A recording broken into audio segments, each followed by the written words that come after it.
Hello and welcome to Frontlines of Social Good, the news and views program from the Philanthropy Mastermind series. I'm Jay Frost. Today, we look at the new edition of Case Insights on Voluntary Support of Education, the definitive annual benchmark on giving to colleges and universities in the United States, to get a clearer look at how dollars, donors, and priorities are shifting on campuses across the country. To help us understand the story behind the numbers, I'll be joined later by Jenny Cooke Smith, Executive Director of Case Insights, on what the new report reveals about whether higher education philanthropy is heading up or down. And then later in the program, we'll be joined by Mark Quigley, one of the most experienced capital campaign consultants in the world, for a conversation about his new book, 1 Year Before Your Capital Campaign, a 12-month pre-campaign guide to success. But first, let's look at some of the biggest philanthropic commitments and sector news since our last episode. And we begin, as always, with the top 5 gifts in reverse order, beginning with number 5. Robinhood, the New York-based anti-poverty organization, has received a $100 million anchor gift from the Bezos family, with an additional $25 million pledged on a matching basis to establish the Jackie Bezos Endowment for Early Childhood. The commitment launches Robinhood's $1 billion endowment campaign and honors the late Jackie Bezos, who served on the organization's board for a decade and led its early childhood committee. The endowment will permanently fund science-driven interventions for children from birth through age 5. Coming in at number 4 over the last 2 weeks, Santa Clara University has received a $175 million gift from Mary Stevens and her husband, Mark Stevens, to establish a new medical school in the San Francisco Bay Area, the first new medical school in the region in more than a century. The school will be called the Mark and Mary Stevens School of Medicine. University leaders say it is the largest cash gift in the history of Catholic higher education and the largest gift ever to Santa Clara. Shaare Zedek Medical Center in Jerusalem has received a $200 million gift from the Cooke Family Foundation, the largest single donation ever made to an Israeli hospital. The gift, from WhatsApp founder Jan Koum's Family Foundation, will primarily support construction of a new 24-story medical tower and will lead to the hospital being renamed the Cooke Shaare Zedek Medical Center. Coming in at number 2, the University of Southern California has received a $200 million gift from trustee Mark Stevens and his wife, Mary Stevens. Those names may be familiar from another gift we just reported on, this time to launch a university-wide artificial intelligence initiative. USC will rename its computing school the Mark and Mary Stevens School of Computing and Artificial Intelligence in recognition of the commitment, which will fund research and education at the intersection of AI and health, business, security, and the arts. With their gift to Santa Clara, the Stevens' combined commitments this month total $375 million across the 2 California institutions we've just reported on. And number 1, Washington University in St. Louis has received a $200 million gift from Andrew and Jane Bursky, the largest gift in the university's history, to endow its newly launched School of Public Health. The school, which will be renamed the Andrew M. and Jane M. Bursky School of Public Health, is the first new school at WashU in a century and the first new School of Public Health launched at a major U.S. research university since the COVID-19 pandemic. The gift will fund faculty, scholarships, and research. In the news right now, according to the Chronicle of Philanthropy, community foundation leaders across the country have sharply criticized the 3 largest commercial donor-advised fund sponsors, Fidelity, Vanguard, and Deaf Giving 360, formerly Schwab Charitable, for halting grants to the Southern Poverty Law Center following the organization's recent federal indictment. Fred Blackwell, CEO of the San Francisco Foundation, called the freeze philanthropic malpractice, arguing that donors should be guided by the principle of innocence until proven guilty. Leaders at the Cambridge Community Foundation, Brooklyn Org, and the Network Assets Under Movement have urged donors to transfer assets out of commercial DAFs and into community foundations as a remedy. The debate has reopened a much larger question about who, exactly, decides which organizations are worthy of donor support. According to the National Council of Nonprofits, the House Committee on Oversight and Government Reform announced on May 13 the creation of a new task force on defending constitutional rights and exposing institutional abuses, which committee leaders have said will focus in part on the activities of tax-exempt organizations. In parallel, the House Ways and Means Committee set a May 18th deadline for certain nonprofits to comply with their demands for information on their funding sources and fiscal sponsorships. Senator Ron Wyden has publicly defended nonprofits against what he described as a sustained pattern of administrative pressure, and Diane Yentl, President and CEO of the National Council of Nonprofits, has called for the sector to speak more clearly about the implications of these actions for charitable independence. According to the the Center for Effective Philanthropy, nonprofit financial instability is rising sharply in 2026, with leaders reporting growing concerns about deficits, government funding, volatility, and staff burnout. 95% of nonprofit leaders surveyed identified burnout as a major concern. The findings underscore why fundraising leaders, even those whose institutions are reporting strong years, are increasingly being asked not only to bring in more revenue, but to bring it in more sustainably and to prepare more carefully for the campaigns and commitments still to come. According to Inside Philanthropy, an analysis of every $30 million grant made by the 7 largest donor-advised fund sponsors since 2010 finds that universities, and in particular donors' own alma maters or those of their children, account for roughly 1/5 of all DAF megagrants.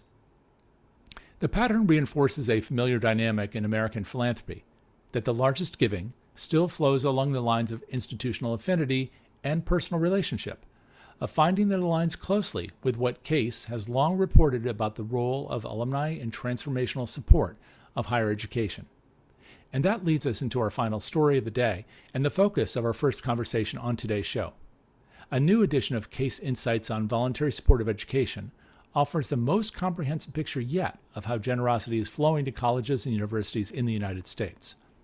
According to the most recent Case findings, total voluntary support of education exceeded $78 billion in the most recent reporting year, a 4% increase over the prior year, with growth driven by foundation giving, gifts from individuals, and a continued surge in transformational commitments.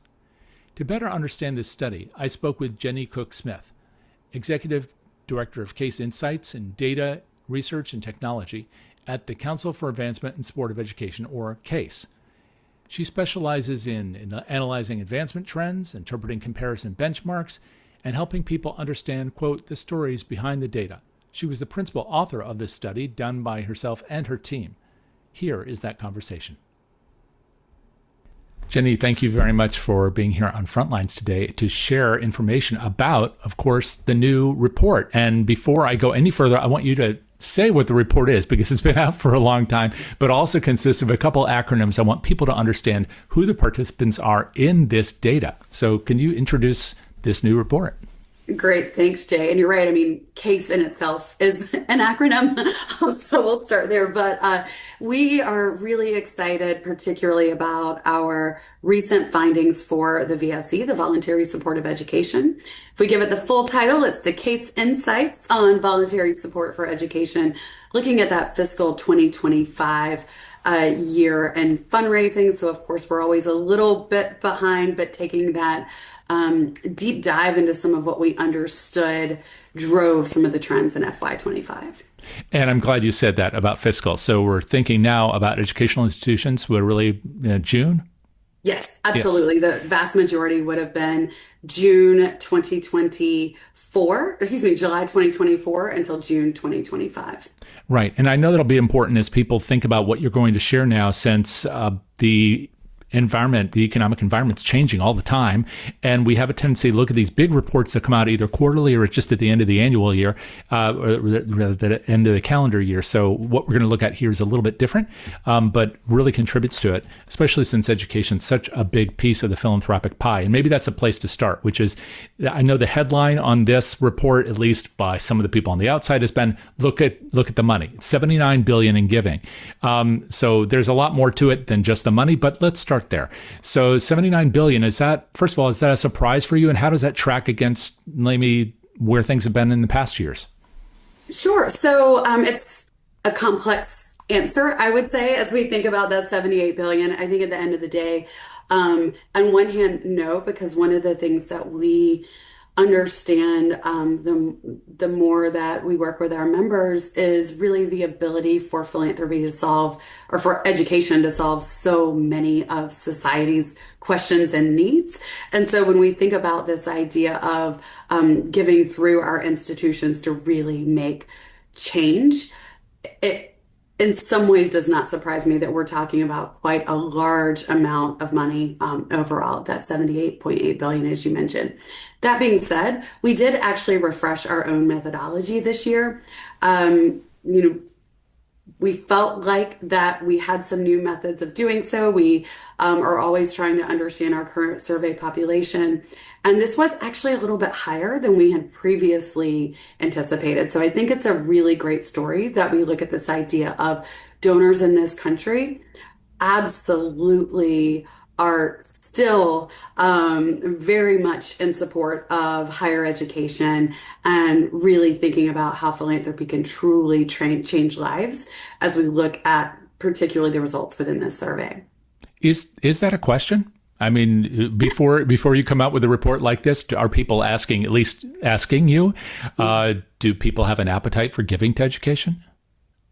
I think in our circles, Jay, I hope not, but certainly we have seen through many reports, there's decreased trust in our institutions, and certainly among them, decreased trust in higher education. I think this was a year where, we know this was a year where there were a lot of external pressures to higher education, political, environmental, and really just questioning that value overall. And in some ways, I think the data showed us that higher education is certainly still important and meaningful. And also what we saw was we actually even saw an increase in this year where, we didn't know where institutions were losing funding, where endowments were really a question as to where those taxes might be. We saw that donors really stepped up and said, no, no, no, this is important. And I'll just note that, we look at that increase in a couple of ways. And if we look just completely all the money that came in last year, all the money that came in this year, we see that as about a 4% increase. But at the median, so if we're just looking at sort of, that middle number for both, which tends to give us a better understanding of the trends overall, because we're taking out some of those big outliers, we saw almost double-digit growth, up 9.6%. Wow. So really strong year overall. Yeah. What is that about? I mean, maybe we need to dive into all the numbers to really understand that. So if, I know that we're talking here about what is the whole population. Before we even get into that, maybe can you talk a little bit about how many institutions you're looking at or how you're modeling for all the institutions that are out there? What is the scope of the environment of things you're trying to measure? Great question. So we have this particular survey case does a lot of global work, and we do work with K-12 institutions as well. So this universe is specific to our higher education institutions in the U.S.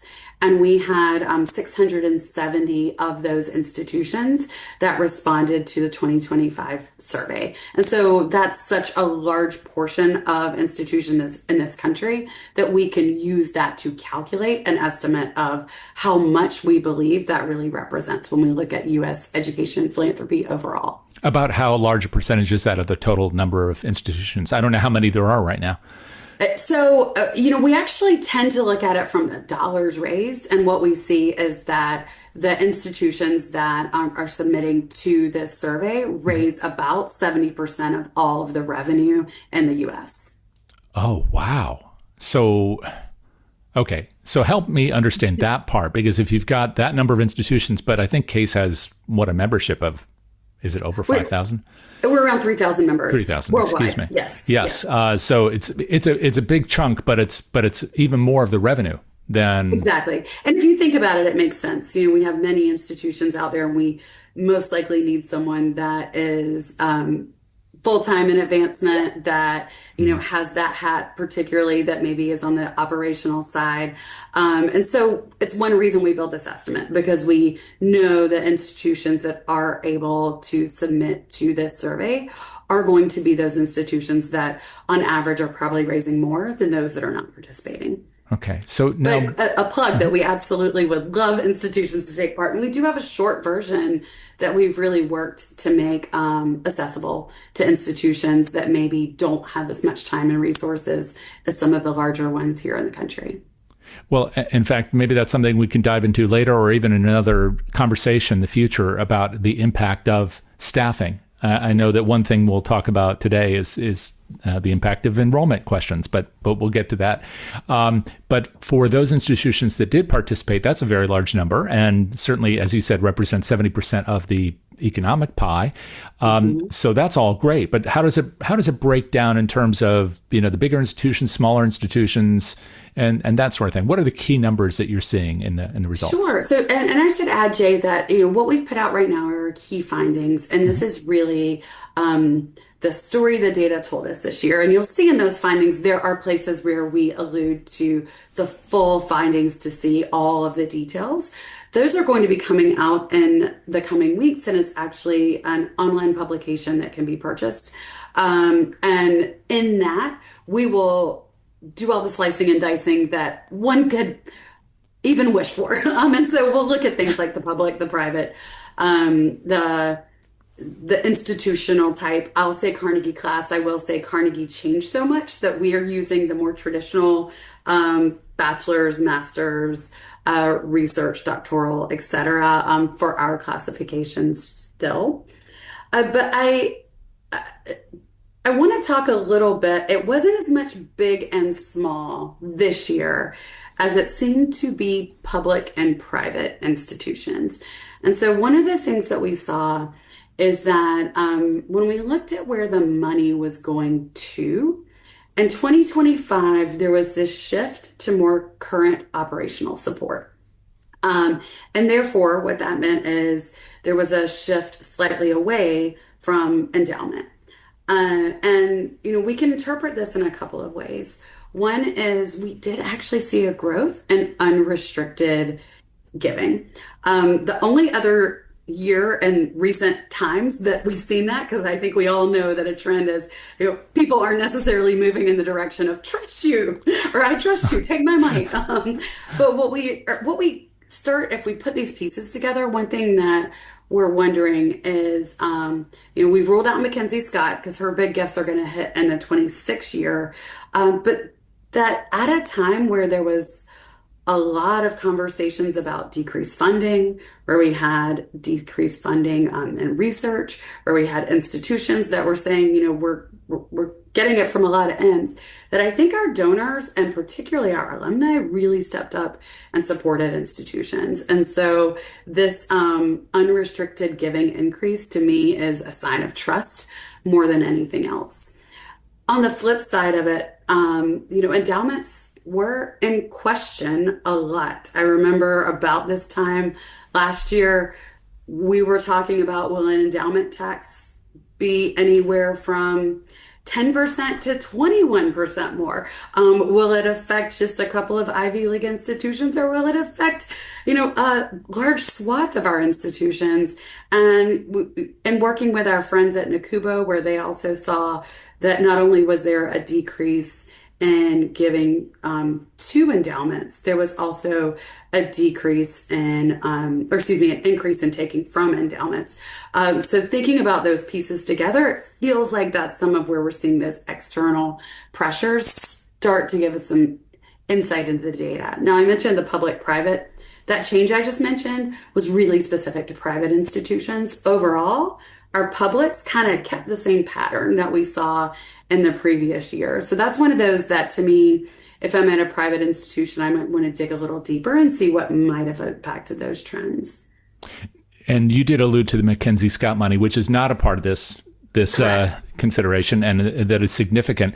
But she's just one example of big gifts playing a disproportionate role in what's been happening in giving overall, not just to higher education, but certainly in higher education in a big way. But it sounds like the numbers you just looked at from the last year are showing this big amount of support for operating support, which is, everybody wants to hear.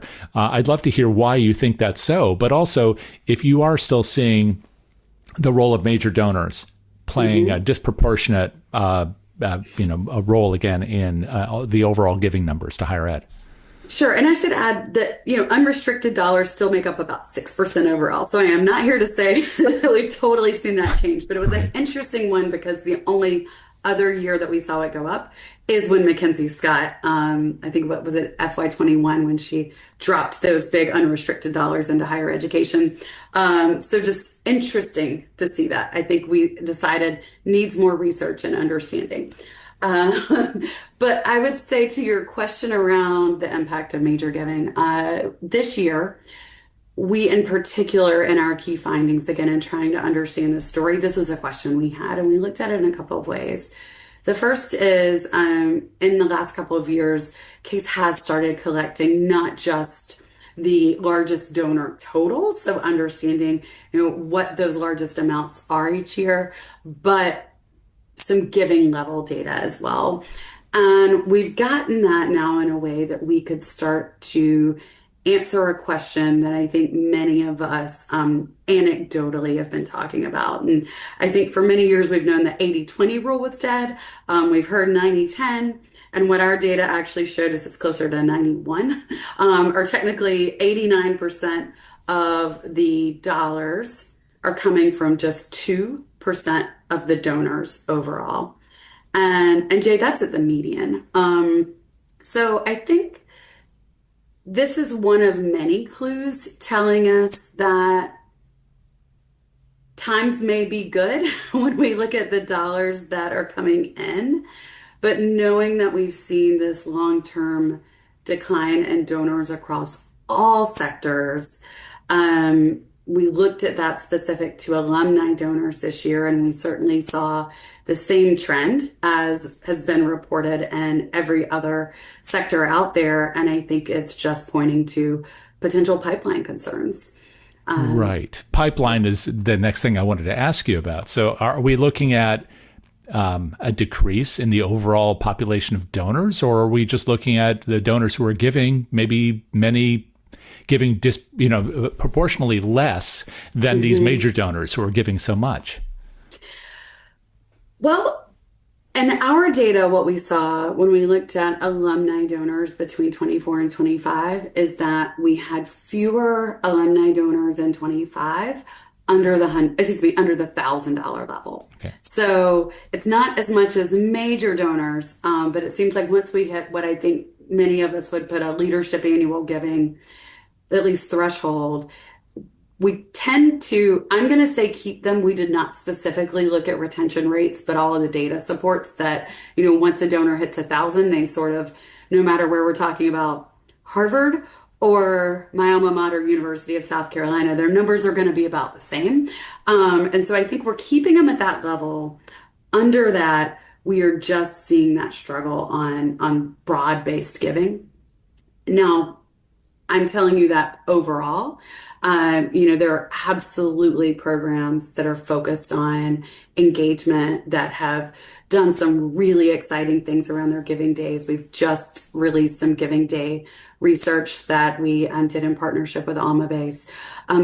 So I think there's ways and there's exciting things that institutions are doing to buck those trends. But for too long, we haven't really said this feels like a concern. We've been okay that the dollars are continuing, and if it's from a smaller population, so what? I think as an industry, and I give a lot of credit to the Generosity Commission, I think we're all standing up and saying, well, this feels like a problem that we've got less people really participating in philanthropy and participating as donors at our institutions. It must be both exciting to go through these numbers all the time, just for anybody who loves data and loves facts. But then at the same time, there must be a bit of frustration because that facts and information can only do so much. There's a certain amount of evangelism or advocacy or something to say, well, if we tried more of this and a little less of that, we might see a different result. So when it comes to this as a part of the overall work that CASE does, through its conferences, through its reports, all the other reports that you do, this is only one, where do you see all those things converging so that that we can make sure that if you identify a problem in this kind of preliminary visit to the doctor, so to speak, that you can recommend the right regimen of exercise and vitamins at the least, so that we can maintain this support for higher education and perhaps see it grow. I'm so happy you called it back to the doctor, because I often think of this as like, this is like our health checkup report. It's that easy. Where did we miss? Where are we doing great? So I'm right there with you. Oh, it's a great question, Jay. And in fact, last week I had an opportunity to sit with a number of institutions that are taking part in benchmarking cohorts specific to alumni engagement. And so we spent, 2 days together, really deep diving into the data, and I'd say really approaching it from this angle. And one of the questions that was asked of me that was a kind of course, was, can we make sure when we send people to case conferences that we're bringing this data into the conversations from our early career professionals? So we're training them to say, okay, let's understand how we even identify where our challenges are or where we might be down, so that we can focus, or on the flip side, see what those strengths are. So we might say, here's a place we double down. So I think that's just one tiny example of how do we start to weave this into everything that CASE is doing. I also do believe I've been at CASE now for 7 years, and we have, in those 7 years, really had a compass of building metrics that support an integrated advancement model. And so that means understanding the story of all of these philanthropic trends that we're seeing, and the context that those philanthropic trends were actually inspired by some form of engagement somewhere, where someone built that trust and someone, went to an event, or they volunteered, or they paid attention to what was happening at the institution. And then the other side of it is the marketing and communication, the brand and reputation, where our institution was out there and people were proud, or we could have those net promoter scores to understand all that work together. So I'd say, we're really close to being able to imagine that vision. And that's, to me, where I think we can start to say, oh, okay, these are the metrics that matter. And how do we start? Where do we move the needle? And how do we start to see impact overall?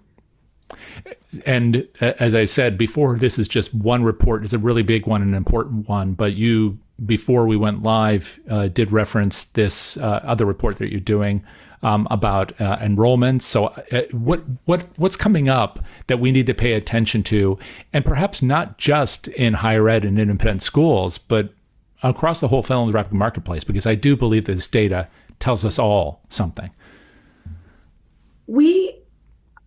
So we've been really trying to focus on research that truly makes sense for CASE to answer, again, being that place for thinking about integrated advancement.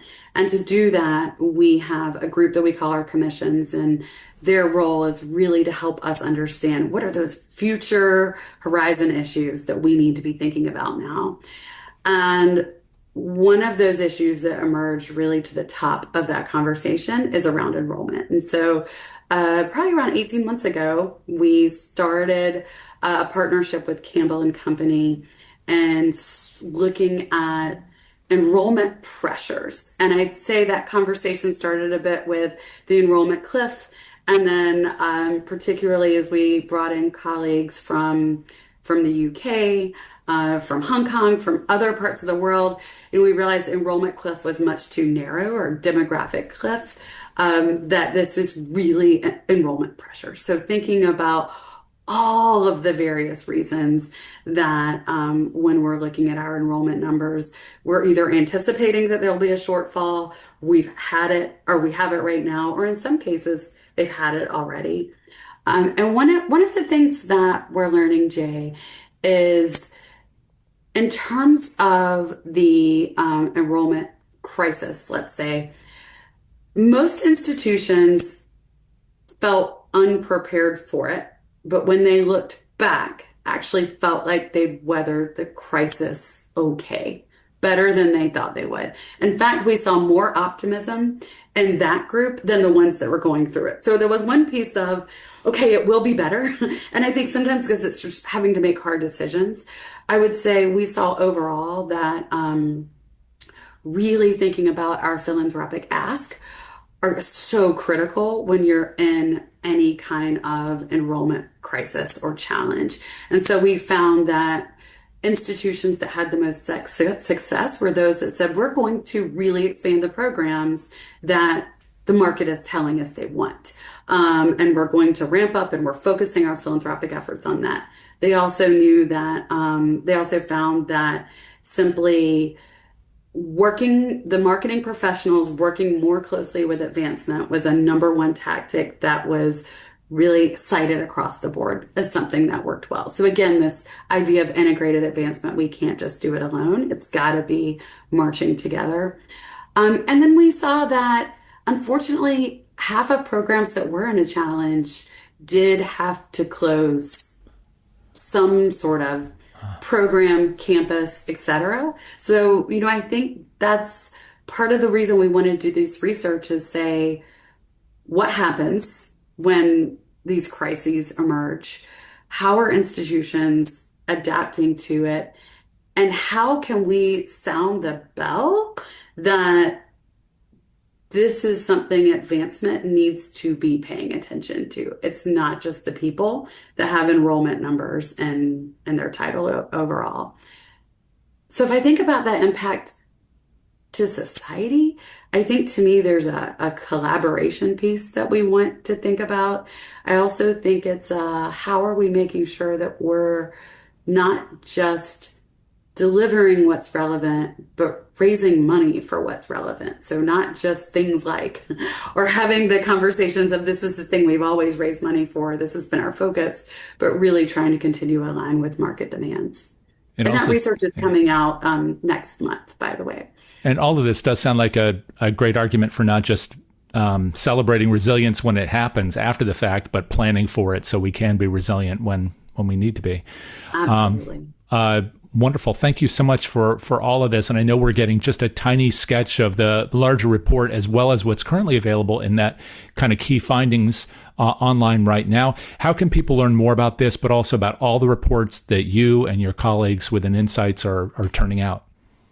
Thanks, Jay. So we actually, number one, we have an email, insights@case.org, and we're always happy to answer your questions. Also on the CASE website, it is just www.case.org/insights, and you will get to our homepage with all of the great research that we've been focused on. And we'd love to hear what anyone thinks. We've really been trying to answer the questions that are burning for our members, but we know we've barely scratched the surface.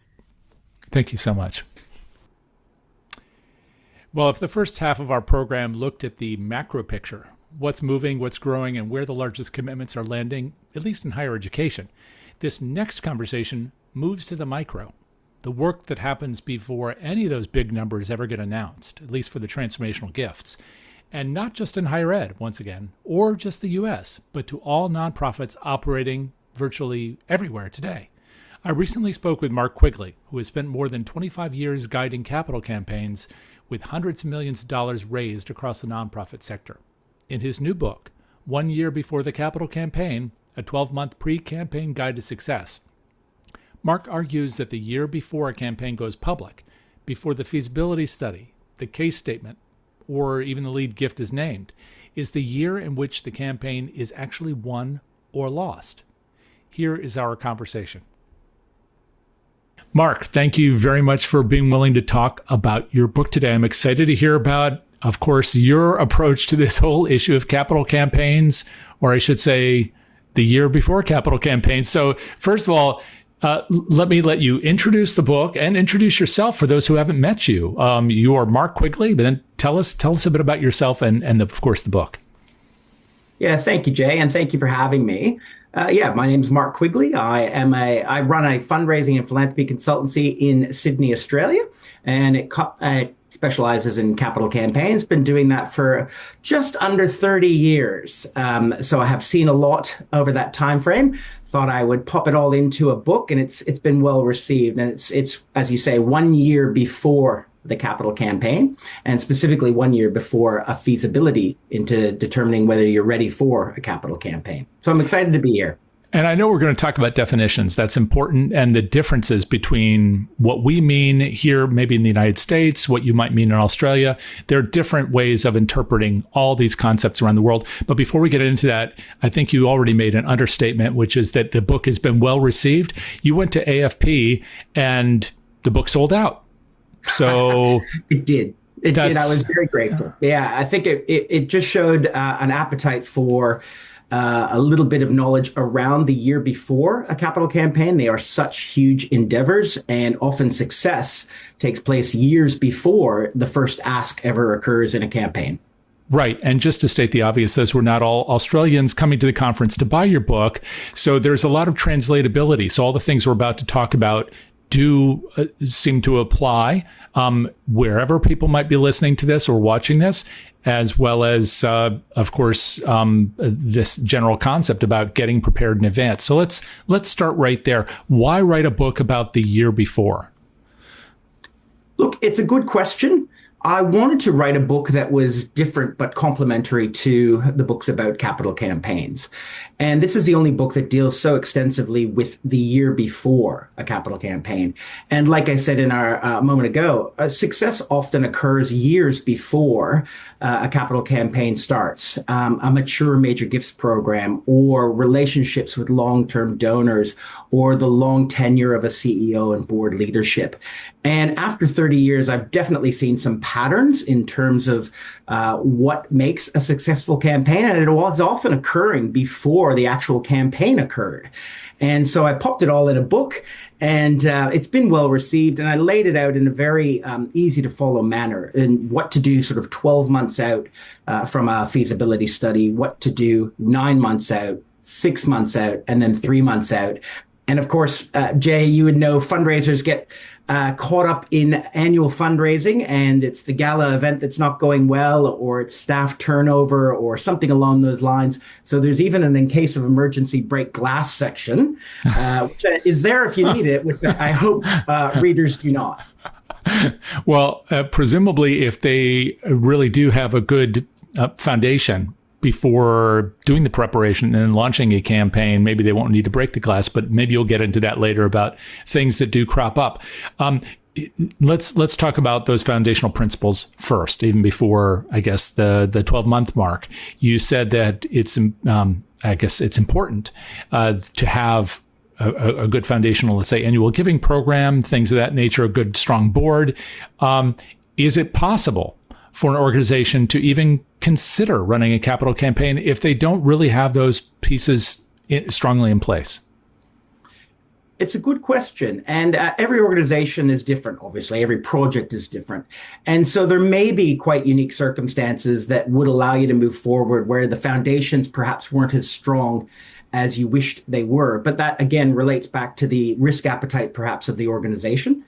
But in terms of the pattern that I saw, that I was talking about earlier, and the pattern I've seen before in capital campaigns, a strong case for support. You know, the 80th anniversary of an organization isn't necessarily the strong foundation from which to build a capital campaign, but the issue being addressed, like a rise in homelessness or the need to solve a disease, I mean, that is obviously a strong foundation from which to build a campaign. Yeah, I love it that you're digging into that, because I do run into this issue a lot where people say it's going to be our 25th anniversary or 100th anniversary, and so we want to do a campaign. That doesn't sound like really a very strong reason to do one, but also not a great strong case to do one. But what we were talking about a moment ago was, of course, infrastructure to support that argument. And could you describe, maybe, I know all organizations are different and unique, but what a good, strong foundation looks like? Are we talking about needing a certain number of donors, a certain number of staff? I mean, what are the hallmarks, irrespective of the type of organization, that an organization would need to have in order to start at this 12-month mark? Yeah, it's a good question. And the fundamentals are where you start. I mean, anything will grow. It needs a strong foundation from which to grow, whether it's organic or whether you're, in construction and building a house. Mm-hmm. And so a strong case for support is obviously the natural starting point, the reason for the campaign, the why, and unpacking why you're doing this. And I think that is a fundamental. another, and just giving a quick snapshot for listeners and viewers, the other fundamental, I think, is a strong annual major gifts program. I mean, recurring major gift income that is rising year on year is usually a healthy indicator of strong relationships, of built systems, of trust. And those are the foundations from which a capital campaign can flourish. Certainly a feasibility study and the findings can flourish from that. And then, of course, the tenure of CEO leadership. Longstanding leadership has often built that trust within the community, within government. So having those relationships in place long before you need to call on them for a capital campaign is absolutely critical. And then, of course, you need to be able to have the both emotional piece, and I talk quite a bit about this in the book.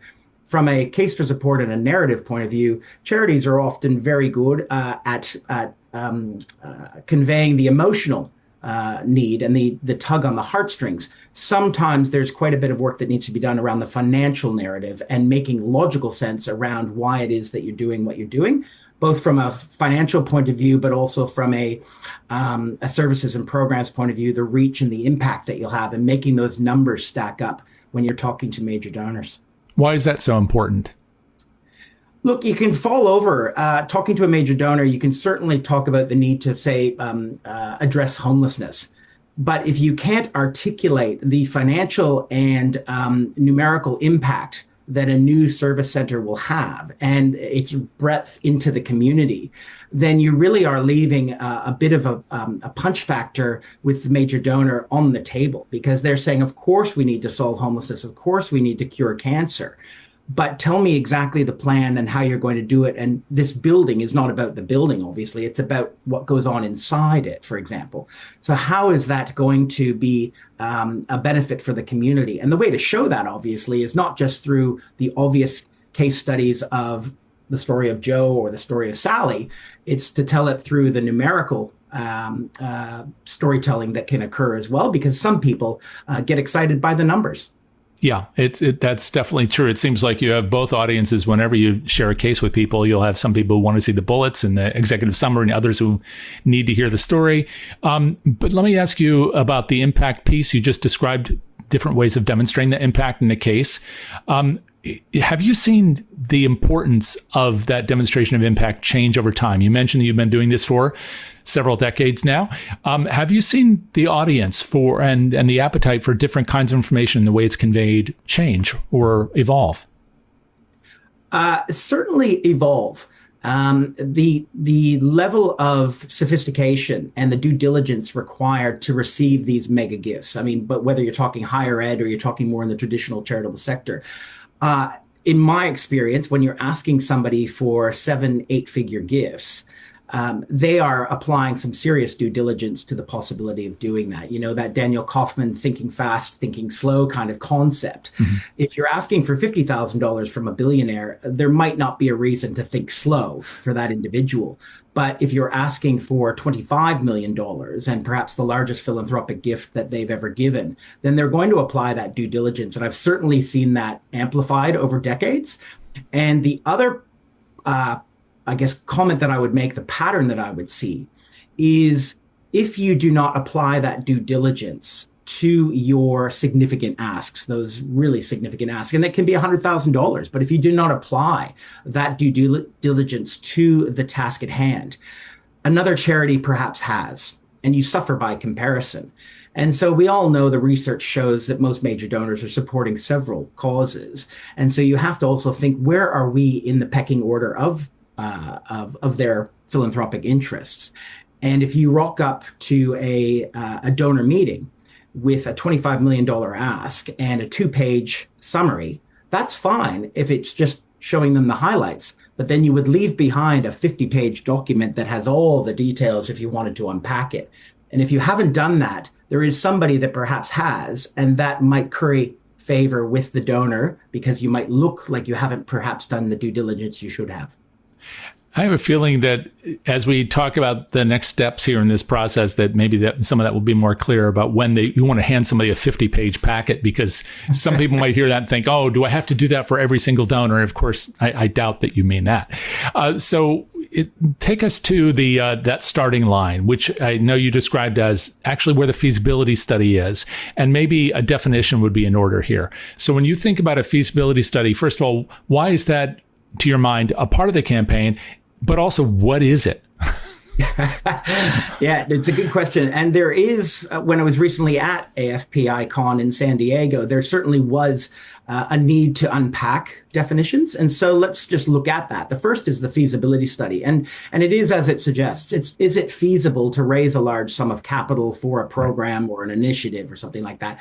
And it is a starting point of we're going to complete this study, and the results, the findings will provide us the evidence, qualitative and quantitative, of a go, no go situation. And that's the starting point. And so then a planning study, which can often occur, sometimes called a scoping study, that starts from a very different point. That is, we are going to do this. We are going to do this campaign. It's just a question of how. And so you go through many of the same steps, but you're looking at it with a roadmap in mind, not of a go, no go. You're looking at it more like, how are we going to make the evidence that we gather work to make this campaign a success? So they are very different starting points. It's funny because once upon a time I worked with a man by the name of Jerry Panis, and he used to talk about it's not if, but how. That was even a part of his proposals. So that was really the same kind of logic that informed at least how he represented what was important in a campaign. So once you decide, I guess, that you have the pieces in place and you want to go ahead and get started in a campaign, you start with feasibility to determine, I guess, again, not if, but how, because you've decided to do it, but not necessarily, I guess, the goal. Is that correct? I mean, the feasibility study doesn't just determine whether or not you can do it, but how much you can raise and from whom and over what period of time. What are the other kind of key elements that you're looking for through a study, and how big of an audience, or is it really dependent on the organization, do you need to talk to in order to make sure that you have the right kind of evidence? Because evidence is a big part of everything you've been discussing now, the right evidence to make the right kinds of decisions as you move forward. Yeah, it's another good question. I think there's two significant things that I look at in terms of a study. The first is what I call Plan A. And so in typical form, it's the most amount of money, the fewest places or sources in the quickest period of time. And so obviously looking in a feasibility study, you're looking for opportunities to do that. And over the course of my career, what I've referred to as Plan A, it's occurred about 2 or 3 times. So I'll give you a couple of examples of what I mean. I was doing a major gifts appeal for a very small charity, the New South Wales Wheelchair Sports Association. So as the name would suggest, quite a niche, small charity. And they were taking their first steps into major gifts. And they wanted $500,000. And so I spoke to the CEO and simply said, do you think there's somebody or a list of people that perhaps could give us the whole thing just in one request? And he suggested a few people, and we finally went to one person, and they gave us the entire amount in one go. And they were over the moon at receiving $500,000, their biggest gift, and this is many decades ago now. They were over the moon, and they kept going with a stretch target. Another example of that is a much more significant project, which was a children's hospital, and it was a $20 million campaign, but it was achieved in 3 gifts. One philanthropic gift of $10 million, matched by government. Plan A is trying to get the most amount of money, fewest number of people, quickest period of time. And I haven't met an organization yet in 30 years, honestly, Jay, that hasn't had the ability to put together that possibility. There's always, regardless of the smallest of organizations or globally iconic charities, and certainly in higher ed, there isn't an organization I've ever worked with that hasn't had the ability to perhaps identify a handful of possibilities that could do the entire things themselves. Now, admittedly, in higher ed, $1 billion campaign, that might be a little bit outside the norm, but in traditional charities, that would be the case. Mm-hmm. Most recently, the most one that got away, Jay, was a fun story of in 2019, I was doing a $90 million feasibility study. And we identified a billionaire who we thought could do half of the amount. And we went and saw this person, the board chair, the CEO, and myself, and we're sitting looking at Sydney Harbor, and we're looking at the Opera House, and there's gorgeous art on the wall. And we steered the question to a point where we said, So could we look at the possibility if we had half the money, billionaire, would you give us the other half? And as you know, in major gifts, that pause can be dramatic, it can be uncomfortable, and it can be excruciatingly long, a couple of seconds. And he smiled and he said, look, I would consider it. And that was fantastic. So I can still remember, and I recalled this at AFP, I can still remember going down the elevator with the CEO and the board chair, and we were giggling like school children at the possibility. And of course, Jay, I mentioned to you that this was late, 2019. Mm-hmm. We all know what happened in early 2020. Right. And unfortunately, the billionaire and the government had more important things to focus on than our feasibility study. But the point I'm making in these stories is that it doesn't matter whether it's a $90 million project or a project for $500,000. The plan A possibility is there. So that's the first. And then the second one, what I've found also from a pattern point of view, government the world over is one of the largest contributors to the not-for-profit sector, if not the largest. It's a regulator, it's a policymaker, it's a supplier, and it's a donor. And so the relationship that you have or your organization has with government could be critical to the success of your capital campaign. Mm-hmm. And that, again, is where your CEO and board chair need to step in and show leadership on that front. Because we all know that if government doesn't come to the table with funding, the first place that leadership turns to is philanthropy. So fundraising leaders need to be very conscious of how their organization's standing is with government in the lead up to a capital campaign. Yeah. There's a lot to unpack even in that, but I'm really glad that you mentioned the possibility that every organization could have a plan A, or I guess if, again, they have the foundations in place, because then they would have had a constituency and they would have had a strong board and people who understood the work and had been supporting it over time. Those are all implicit in that. But I'm glad you also mentioned this example of something that didn't necessarily happen, because there are times when we go through a rough financial period. So in everything else that you've tackled in the book, and I know we can't go through all of it today, and also people should buy it, people are going to go through good times and bad times. What did you learn going through COVID, maybe not in that particular case, but in general, that can still be addressed by the kinds of things you talk about in this book? Yeah, there's a couple of things. COVID certainly was a unique moment for major gift fundraising. The ability to, really fully engage with prospective donors or existing donors. It was really hit and miss, I found personally, and I certainly know clients did the same. Long-standing donor relationships, trying to progress and mature through a screen wasn't too bad, in my opinion and in my experience, because those long-standing donors have a degree of built rapport and trust, and we're all going through it at the same time. But of course, trying to mature a major donor relationship and bring it to its fullest potential. So you might have a mid-value donor that you're trying to lift and elevate to major gift level. And through a screen, obviously, that does not allow you to perhaps do that as easily as if you were face to face. So that certainly during COVID was certainly one that I've found. And then I guess the other side of it too is the ability to plan for a capital campaign is directly related to how an organization is traveling with its annual fundraising. If you're at budget, if you're behind budget, or you're ahead of budget, you act very differently in the lead up to a capital campaign is another pattern that I've noticed over decades. And so for me, if you're at budget, you've got to keep an eye on what are the one or two things I need to progress for capital campaign planning over the year ahead. If you're behind budget, it's very difficult, obviously, to look away from those financial targets quarter by quarter and sort of dedicate time to something new. But if you're ahead of budget, then you've got time for big, plan A thinking, blue sky thinking. You've got time to gather evidence, and you've got time maybe to engage government over the long term. And so depending on that annual fundraising progress is directly a correlation to being able to plan for a capital campaign. Right. And I guess good planning means you're also better prepared if things happen that you can't anticipate, because then at least you get a plan in place to adjust. Correct. Yes.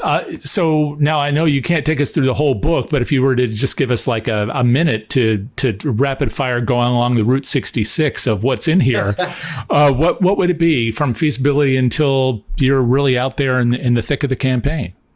Well, you've touched on it earlier, and we've spoken about it. It's 12 months out. I would suggest the foundational piece is absolutely critical, and you need to look at those building blocks, and hopefully my book speaks to that. So you've got those foundations. From there, say 9 months out, you're looking at trying to build momentum, right? And the momentum you're trying to build, generally speaking, is internal momentum at this point. You're trying to bring everybody along the journey, whether it's frontline staff or it's the board or it's the senior leadership that you're managing across. So all of these things by about 6 months out should be running kind of concurrently. It doesn't mean in 12 months out, you start every sort of initiative for the next 12 months in week one. But you got 12 months out, these foundations, 6 or 9 months out, you're building that momentum. 6 months out, you should start to have that intensity sort of ramp up, both internally, and you should be starting the external engagement with some of those most significant donors that you've built that trust who could do something financially quite extraordinary. And then, of course, 3 months out, you're starting to really look at execution of a plan. You're starting to get the RFP together. You're starting to look at the resources, putting a team together on the possibility that you're about to embark on a major gifts campaign. And obviously, Jay, no organization does this perfectly. I've never seen an organization in 30 years do it perfectly. But again, back to that comment, the ability to be ahead of budget on your annual fundraising program, I've noticed the organizations that are in that blessed spot, or at least at budget, are the ones that seem to have had the most time to dedicate to preparing themselves for a capital campaign. Mark, how important would it have been to you as a newly minted fundraiser back in the day to have had a guide like this? Well, I'm a bit biased since I wrote the book, but I would have loved to have had a sort of step-by-step guide the way this is, and something as accessible. But I was very lucky. You mentioned Jerry Panis before. There are great authors to read, and you can sort of step on the shoulders of giants, as it were. And I was very fortunate to have a couple of great mentors early on in my career who shared with me both the shortcuts that are possible and the opportunities to look out for, but also not to ignore the fundamentals, because after decades, they still remain as consistent back then as they are now. And what's next for you on this journey besides flying around to different conferences and talking about this stuff? I know you're very active in your work, but usually a book is not the end of the writing journey. Are you already contemplating what's next? I jokingly had somebody say to me, I know what the title of your next book is. And I said to this person, this is an AFP icon in San Diego. And I said, that's fantastic, because I don't even know what the title is. And he said, it's the year after your capital campaign. And I must admit, it gave me cause to pause for a moment. But Jay, as you would know, writing a book is a mammoth task. And I'm just thankful it's been very well received. I'm thankful it's sold out at AFP Icon. There's interest in other parts of the world about doing workshops and book fairs and tours. So I'm very grateful. But more than anything, I want it to be a guide for fundraisers to prepare for success. And more than anything, I would like it to be viewed as something that is a tool to be not stuck on a shelf, but to be pulled out 12 months out, 9 months out, 6 months out. And I genuinely believe, and it's not just my pontificating, I've gathered the likes of the Ken Burnett's of this world, the Jerry Panises of this world, the Tony Myers of this world. I've gathered Gail Perry. I've gathered their thought leadership, packed it into a book that hopefully fundraising leaders find of use as they plan for what is arguably the largest exercise of any charity's history, a capital campaign. Well, I'm sure that'll hold them at bay, at least until you do write that book about the year after. Thank you so much for this, Mark. How can people get a copy of it, since obviously they sold out there at that first venue? How can they find it and read it? Look, they can find it at Civil Sector Press. And so if you simply just, search for 1 year before your capital campaign, I'm sure it will come up easily enough. And of course, I appreciate your promotion of the book as well, so you'll be able to find it here with you. But yes, I'm also on LinkedIn, obviously, and socials. So would love to connect with people and happy to hear any feedback from the people that have bought the book thus far. So thank you very much for having me. It's great to see you, Mark. Thanks so much. My thanks again to both Jenny Cooke Smith and to Mark Quigley for their insights today. Now, looking ahead in the Philanthropy Mastermind series, first I want to give a shout out to the folks at Millions Podcasts who have just listed us as of this week as the #1 fundraising podcast in the U.S. And our latest episode of the PM podcast, which you can find wherever you like to listen, offers a great interview with Edgar Villanueva, the award-winning author, founder, and CEO of Decolonizing Wealth Project and Liberated Capital, and an enrolled member of the Lumbee tribe, for a conversation we titled $1 Trillion for Healing. You'll really enjoy that conversation. Next Friday on the PM podcast, or I should say this coming Friday, I'll be joined by Birgit Smith-Burton, a longtime leader in advancement, former chair of AFP, and founder of the African American Development Officers Network, for a conversation about her personal and professional journey. She shares her views on leadership, representation, and what it takes to build a more inclusive philanthropic profession. And next week on our alternating show, Wednesday at 1 p.m. Eastern Time, How to Raise will be featuring Rachel Menino, founder and CEO of Charity Scribe, for a session on AI ethics and governance for modern fundraising. You can read all about that and, of course, all of our sessions and sign up for them, as well as get on our calendar at the website of DonorSearch, which is at donorsearch.net, a division of Evertrue, and therefore, of course, sister to Evertrue Studios, the global leader in donor engagement and fundraising intelligence, helping nonprofits find, engage, and inspire their supporters, which is, of course, the sponsor of this program. We hope you'll check all of that out there, or, again, wherever you like to listen. This program is produced by Jack Frost. I'm Jay Frost. Thank you for joining me today. See you next Wednesday.